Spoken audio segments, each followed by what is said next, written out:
Hey guys, today I want to talk about some of the best ag clear weapons in the game, as the meta for that has changed quite a bit since the release of the final shape, and it has even changed since what we initially thought it was after final shape dropped. So some of these options might surprise you, so let's go ahead and get into it.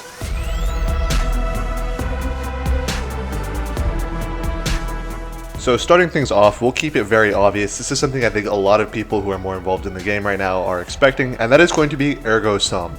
Specifically the Arc Conductor version of Ergo Sum. If you don't know what this does, basically whenever you do a heavy attack with this perk on the weapon, it will start generating a bunch of arc beams that just come off of you automatically and will kill all the ads around you. In anything except for the hardest content, these beams one-shot most red bars and they two-shot them in the hardest skilled content. On top of that, because it is still a sword, albeit quite a bit of a weaker sword, it actually has some decent, or at least existent, major clearing capabilities when you compare it to something like Risk Runner, which is what the exotic is based off of. Top this off with all of the prismatic synergy that it has, like getting the damage buff while Transcendent, and granting Transcendence energy for both types whenever you get kills with the weapons, as well as being able to get ammo with the Transcendent grenades on the Catalyst. You've got a very powerful weapon here. If you've been following, I've actually showed off a couple of Grandmaster and hard content builds using this weapon. It's extremely potent and I highly recommend you check this out if you'd like some more details on actually building around it. I'll have a link in the description below if you'd like to see that.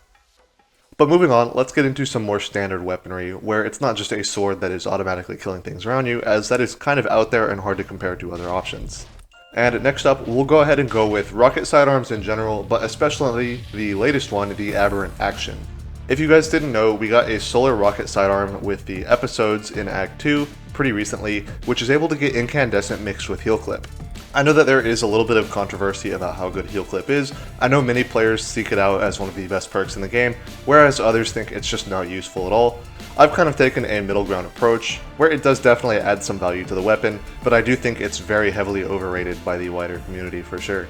That being said, I do think it's the best option on the Aberrant Action, and it actually makes pretty good use of it by being a fairly lethal weapon. As for the other slot, it's a pretty similar story with Incandescent. I think a lot of people overrate the perk on most weapons, however specifically on this weapon, because Aberrant Action being a rocket sidearm makes it so lethal, once again it is a great option on the weapon.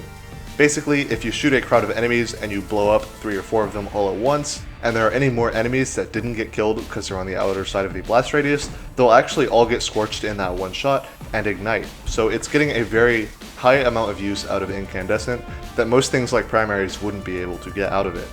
So I highly recommend keeping an eye out and spending your Echoes Engrams on this if you don't already have it set up.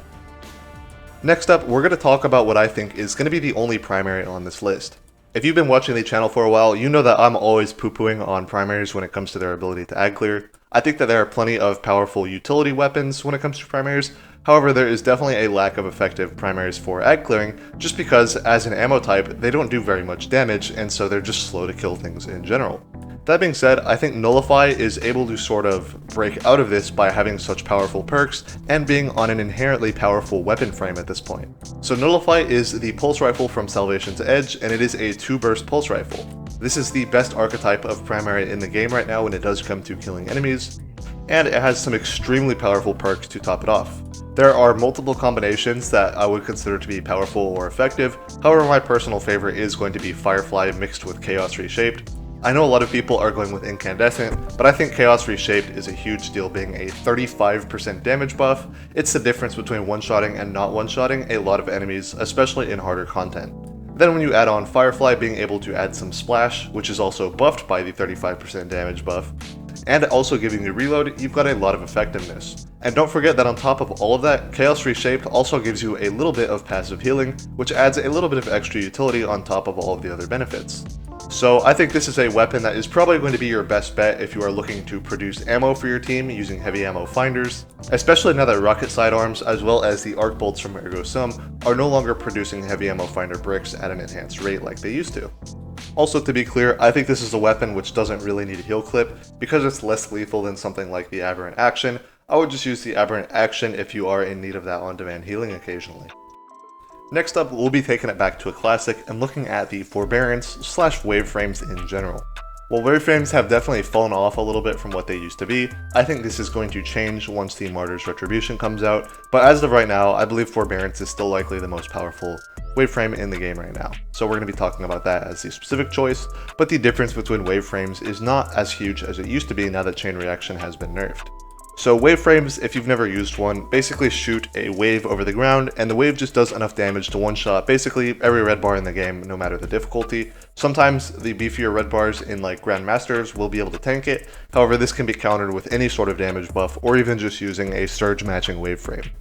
The best perks on waveframes are still what they always were. You want to have a nice reload perk of some sort, whether that be Ambitious Assassin, or some way of increasing your reload speed, or something like Demolitionist, which grants you some utility, as well as an existent reload perk, albeit not the best. These are all great perks to have, and then on top of that, you want either some sort of splash or utility perk. This could include something like Lead for Gold, or once again Demolitionist, or even Pugilist if you're looking for melees instead of grenades. Because you don't really need damage perks on the waveframes themselves, I don't really recommend going for ones that are designed with those in mind. However, any sort of splash perk will be very good, and remember in the future we're going to be able to get Martyr's Retribution, which is going to have access to Demolitionist or Heal Clip, mixed with Incandescent, which is going to be absolutely ridiculous on a waveframe grenade launcher, because as we've already seen, you can blow up multiple enemies with the Aberrant Action, and they will all add their own Scorch counts separately and be able to cause ignitions in a single shot.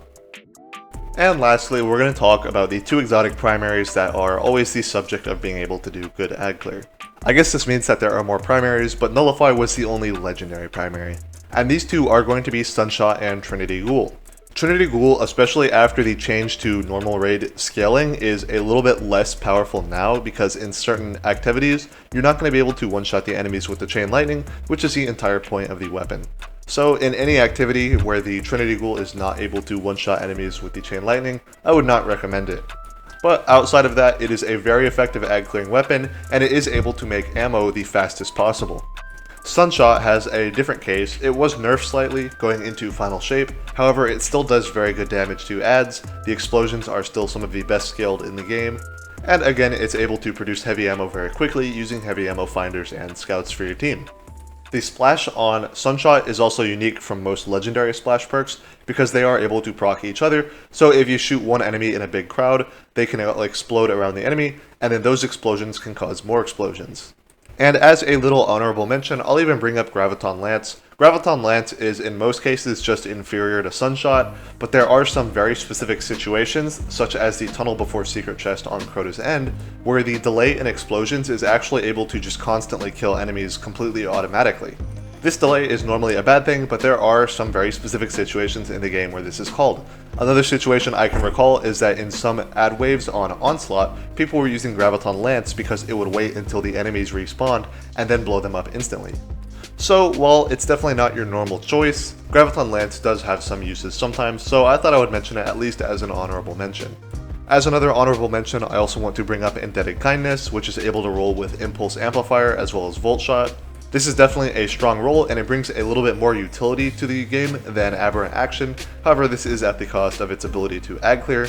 The key differences between the Indebted Kindness and the Aberrant Action is that the Aberrant Action has some healing, and it has better ag clear, but because of Volt Shot and the overall lethality of the weapon, Indebted Kindness is able to pretty reliably handle overloads, and this is without taking up its champion slot, so it can still have Unstoppable from the Relic, or Radiant from the Relic or Radiance. Anyways guys, that's going to do it for the video. Thank you guys so much for watching, and before you go, I want to let you know that I have a Discord server that I've been trying to grow. We've got a lot of cool channels, including one that just has a bunch of build links for various things that you could check out if you're interested. I'll have a link down in the description, and one last thing, I want to let you guys know that I'm getting very close to 4,000 subscribers, and I can't thank everybody enough for that. That said, I'm thinking at 5,000, I'm probably going to release memberships on the channel. If you don't know what memberships are, they are a monthly subscription that is optional to subscribe to a channel in that regard.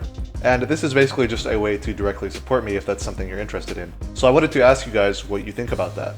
My plans for memberships would probably include some exclusive videos, mostly lower quality or less cut things that I normally wouldn't include because they're not very good for the algorithm. I might also show off some more off-topic things that I don't normally cover.